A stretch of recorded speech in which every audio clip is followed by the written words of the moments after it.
এই যাবৎগুলোতে আমরা কি দেখেছি?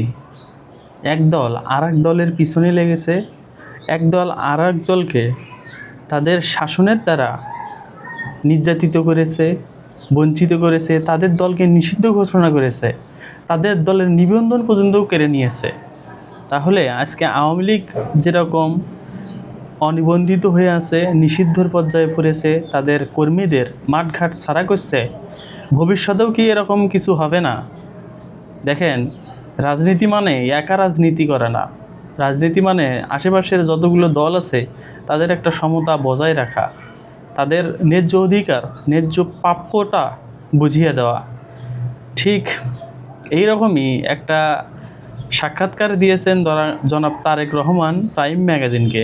তিনি আওয়ামী লীগ সম্বন্ধে সরাসরি সেরকম ঘৃণা বা ব্যক্তিগত আক্রমণ করেননি। তিনি রাজনৈতিক ও নৈতিক ভিত্তিতে কিছু বার্তা স্পষ্ট করে বলেছেন যে রাজনৈতিক দলকে নিষিদ্ধ করা উচিত না, কারণ আজ যদি একটি দলকে নিষিদ্ধ করা হয় তাহলে ভবিষ্যতে অন্য দলও, এমনকি তার নিজের দলও নিষিদ্ধ হতে পারে। এটা একটা কিন্তু ন্যায্য নীতি হলো না। এটা সকলের বিরুদ্ধে বেপরোয়া যে মনোভাব সেটা প্রকাশ করা হলো।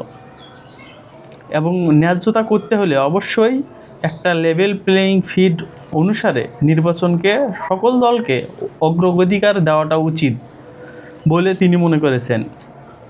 এখন যদি একটা দল অতটা হিংস্র হয়, অতটা বেপরোয়া হয়, তাদেরকে এরকম নিবন্ধন কেড়ে নিয়ে নির্বাচনে অংশগ্রহণ না করার বদলে তাদের আইনের আওতায় আনা অত্যন্ত জরুরি বলে তিনি মনে করেন।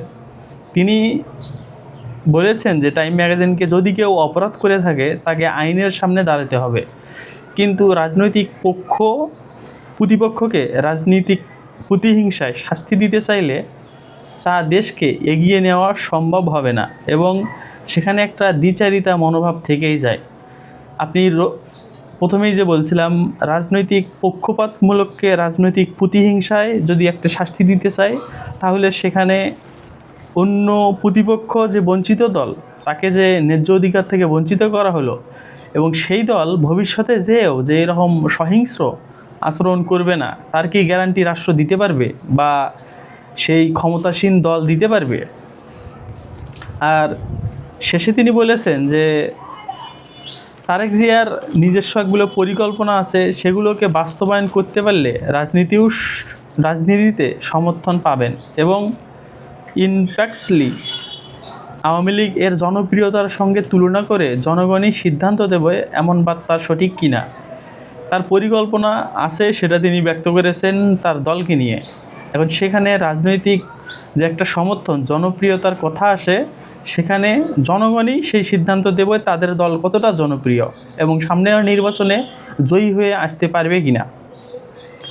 টাইম ম্যাগাজিনের প্রতিবেদনে আরও বলা হয়েছে যে তারা তাকে দেশের বিভাজিত সমাজকে হেল করার মতো একজন ব্যক্তি হিসেবে দেখছে, এবং আগামী আওয়ামী লীগকে দীর্ঘ শাসন এর পর জনগণের প্রতিক্রিয়ায় একটি বড় ভূমিকা রাখবে, এই প্রেক্ষাপটগুলোই বক্তব্য এসেছে। এবং সেখানে শেষে আওয়ামী লীগের যে সমর্থন আছে 5% না 60%, যদিও তাদের সমর্থন খুব একটা দেখা যাচ্ছে না ভোটের মাঠে, ইলেকশনের মাঠে, কিন্তু তারা তো আছেন, তাদের ভোটগুলো যে পক্ষে যাবে সেই পক্ষই উইন হবে।